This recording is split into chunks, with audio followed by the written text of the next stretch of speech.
আমরা এখন একটা ঝটপট একটা ড্রিঙ্কের রেসিপি দেখবো। It's healthy and refreshing. আমরা এখানে 2টা অ্যাপেল নিয়েছি, কিউব করে কেটে নিয়েছি। I am putting all of them. আমি এখানে 2 বানানা স্লাইস করে নিয়েছি। আসলে বানানাসগুলো অনেক ছোট ছিল। আর আমি একটু জিঞ্জার দিতে পছন্দ করি, কারণ it gives a extra flavour. আর এখানে আমি দিয়ে দিচ্ছি ইয়োগার্ট 1 কাপের মতো। এখানে ইয়োগার্ট আছে 1 কাপের মতো। এটা যাতে তো ঠিক না হয়, that's why I am adding some milk into it, like a glass of milk. এখান থেকে আমি 4 গ্লাস জুস বানাবো।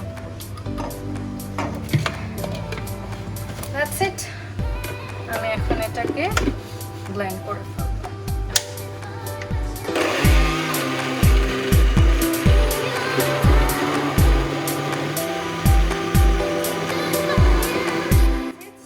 This is a beautiful glass.